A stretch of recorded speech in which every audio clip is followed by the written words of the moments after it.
बहुत समय पहले एक विशाल सेब का पेड़ था। एक छोटा लड़का हर दिन उसके आसपास खेलने आता था। वह पेड़ पर चढ़ता, सेब खाता और उसकी छाव में सो जाता। उसे पेड़ से बहुत प्यार था और पेड़ को भी उससे खेलना अच्छा लगता था। समय बीतता गया और छोटा लड़का बड़ा हो गया। अब वह हर दिन पेड़ के पास खेलने नहीं आता था। एक दिन लड़का पेड़ के पास आया और उदास दिख रहा था।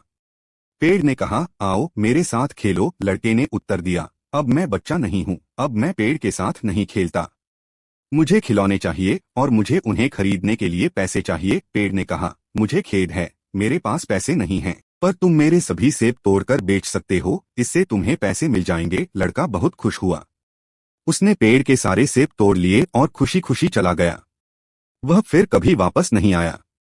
पेड़ दुखी था। कुछ समय बाद वह लड़का, जो अब बड़ा हो चुका था, वापस आया।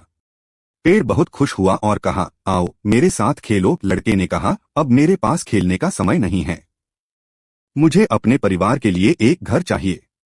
क्या तुम मेरी मदद कर सकते हो? पेड़ ने कहा, मुझे खेद है, मेरे पास घर नहीं है, पर तुम मेरी शाखाओं को काट सकते हो और उनसे अपना घर बना सकते हो। लड़के ने पेड़ की सारी शाखाएं काट लीं और खुशी खुशी चला गया। पेड़ को खुशी थी कि वह उसे खुश कर सका, लेकिन लड़का फिर कभी वापस नहीं आया।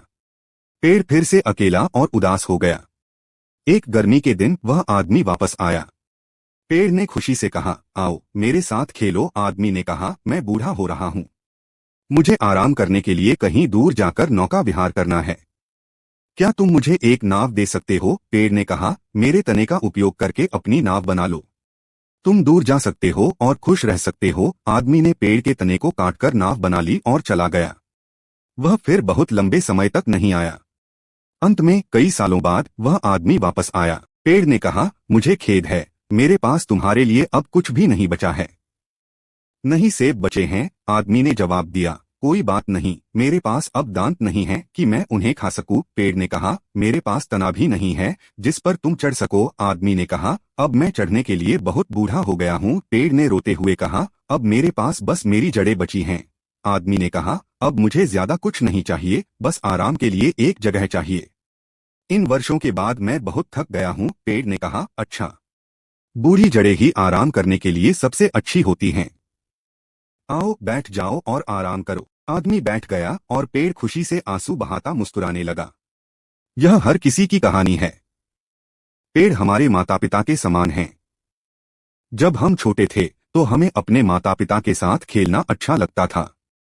बड़े होकर हम उन्हें छोड़ देते हैं और तभी उनके पास जाते हैं जब हमें कुछ चाहिए होता है या हम परेशानी में होते हैं। चाहे कुछ भी हो, माता पिता हमेशा हमारे लिए मौजूद रहते हैं और हमें खुश करने के लिए सब कुछ देते हैं। आप सोच सकते हैं कि वह लड़का पेड़ के प्रति निर्दयी था, परंतु यही तरीका है जिससे हम अपने माता पिता के साथ व्यवहार करते हैं। हम उनकी अच्छाई को नजरअंदाज करते हैं, उनकी सराहना नहीं करते और बाद में पछताते हैं।